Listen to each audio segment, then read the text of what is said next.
Welcome, fellow explorers of the weird and wonderful, to another deep dive. Today, we're cracking open a truly mind-bending story. It's about an alleged Europe-wide blackout, supposedly set for April 28, 2025. But this isn't just about, flickering lights. We're talking some really extraordinary, almost unbelievable investigative claims around it.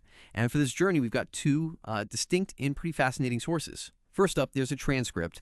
It's from a specific investigative hypnosis session that goes deep into this supposed blackout. And then, maybe even more interesting, we have a second source of video explaining the whole methodology. And crucially, the stated reliability of info you get from these kinds of investigative hypnosis sessions. Right. So our mission today is kind of twofold, isn't it? We'll unpack the, let's say, peculiar details of this event from that hypnosis transcript first. But then, and this is where it gets really interesting, I think, we pivot.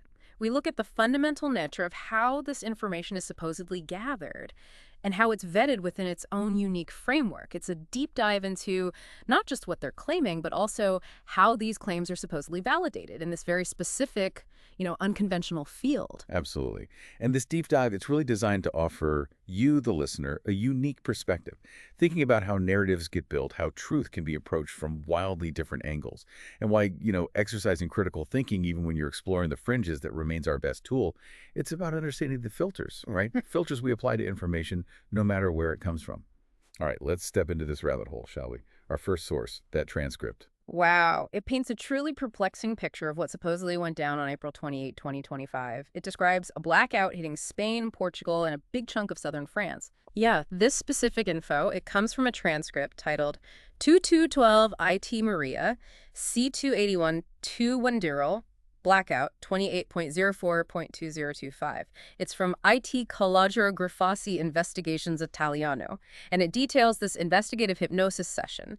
It involves someone they call telepathic support, that's Maria, and an external hypno-operator, Anna Rita Napolitano. Okay, so according to this session, what was the physical plain reason for this blackout, they allege? Well, the claim is the electrical energy wasn't just lost, it was deliberately diverted, funneled, actually, into subterranean military bases. Subterranean bases? Where? They mention a large one specifically in the Atlantic Ocean near Portugal, and then other smaller ones in the Mediterranean and Ionian Seas, too. And why? What was the point of diverting all that power?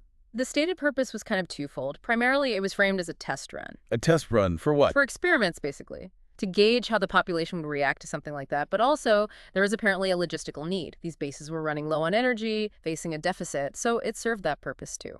Okay, a test run and a power grab for secret bases. But it doesn't stop there, does it? This is where it takes a really unexpected turn. It shifts to the esoteric or metaphysical plane, as they call it. Exactly. And here, the session claims this diverted energy. It was actually used for producing clones inside these underground bases. Clones, seriously, wow. Okay, tell us more about these clones. The details are quite specific and, pretty unsettling. These clones, they supposedly have a deadline, August 25th, 2025. That's when they're meant to be released onto the planet. They're described as having only 20% human DNA.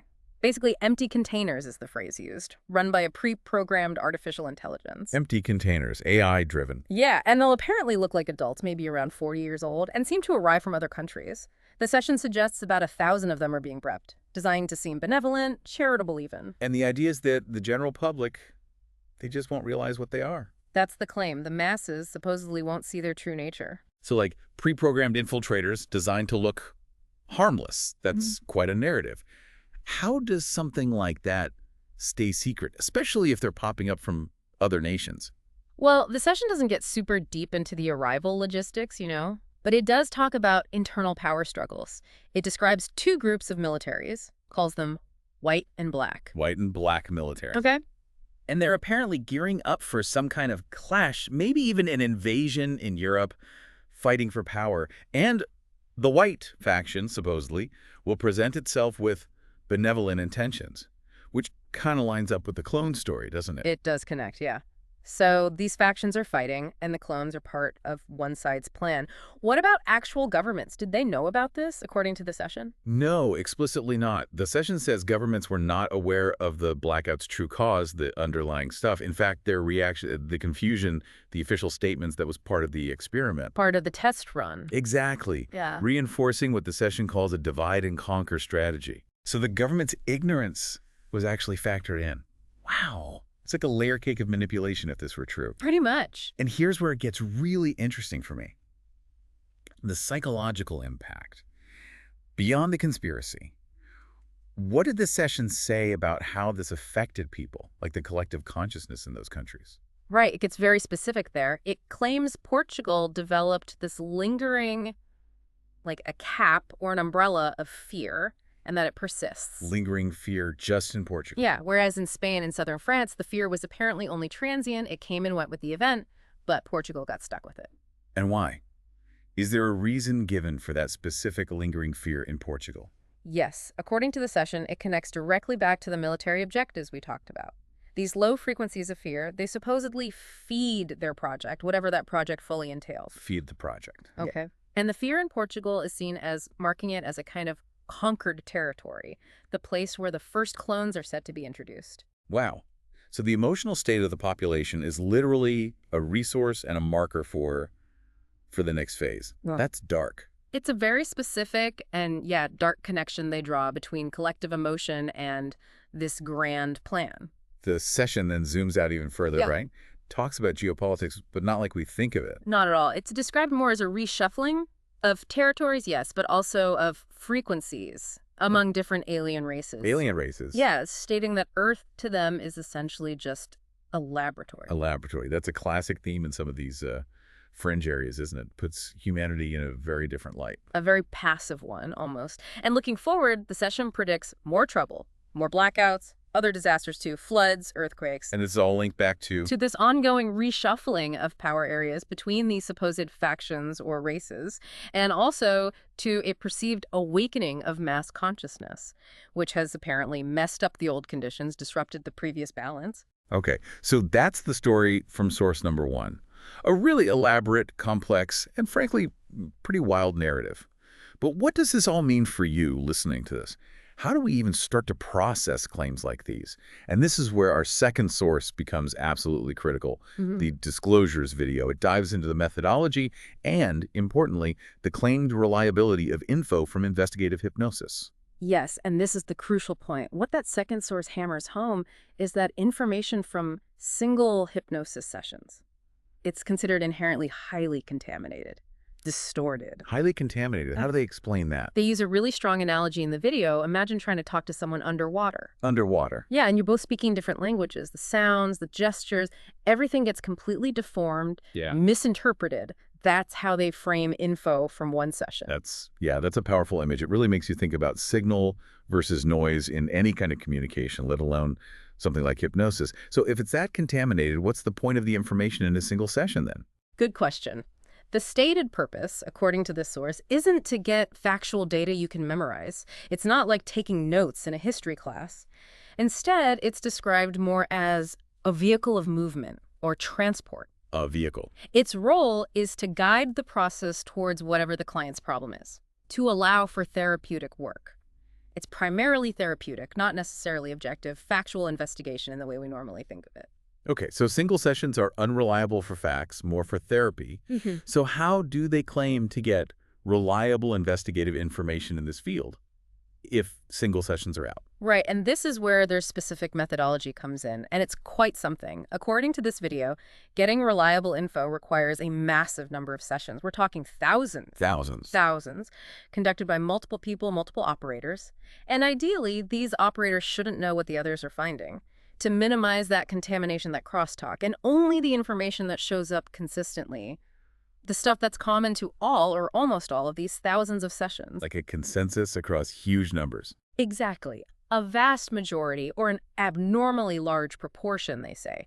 Only that tiny slice of information is considered reliable within their framework. And they actually state how small that slice is, don't they? They do. The video emphasizes it's an incredibly low percentage. Maybe just 2 or 3% of everything gathered across all those sessions actually passes this filter. 2 or 3%, wow. Everything else, they literally call it garbage information. That's a really stringent filter. Makes you appreciate the sheer volume of, well, noise they believe they're dealing with to find that tiny bit of signal. It really does. And what's fascinating is the kind of information they say does consistently pass this filter, the 2-3%. Like what kind of things make it through? Well, examples given include really consistent descriptions of certain types of extraterrestrial beings. Ah, the usual suspects.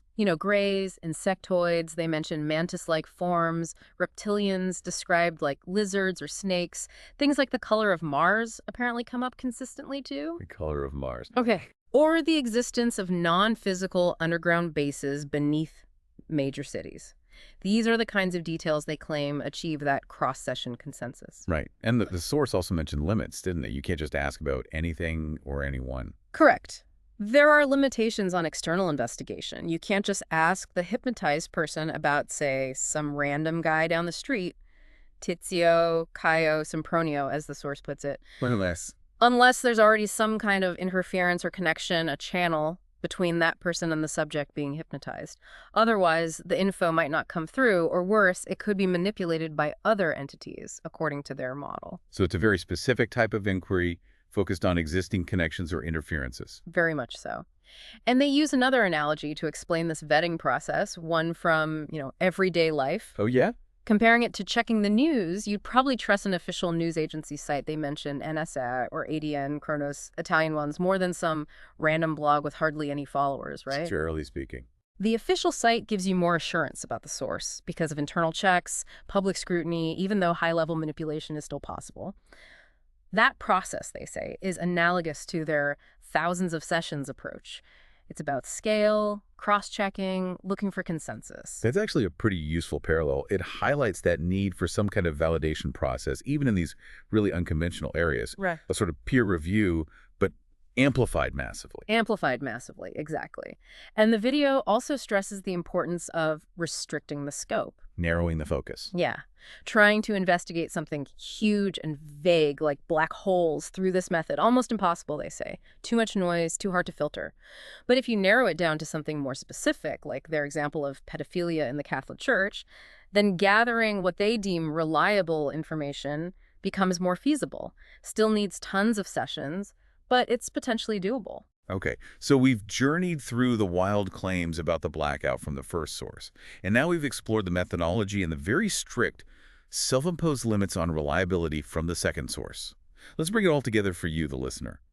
How does knowing about this intense vetting process, these limitations described in Source 2, how does that affect how we look back at those incredibly detailed claims about the April 28th blackout from Source 1? Well, this is the aha moment, isn't it? If we connect the dots. Those detailed blackout claims, the clones, the factions, the fear, Right. that all came from one single hypnosis session. Right. Just one transcript. And by the second source's own standards, by the rules of their own field, information from a single session is considered highly contaminated, unreliable as factual data. So the methodology source basically debunks the claim source, using its own logic. In a fundamental way, yes.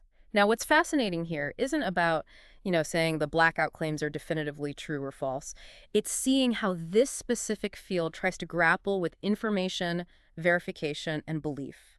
The deep dive into how they attempt to vet information, even if it leads them to discard most of it, offers this really unique insight into different ways people approach knowledge. Exactly. The real takeaway here, the value for you, isn't about believing in psychic clones or secret underground bases. It's about the lesson in information literacy, isn't it?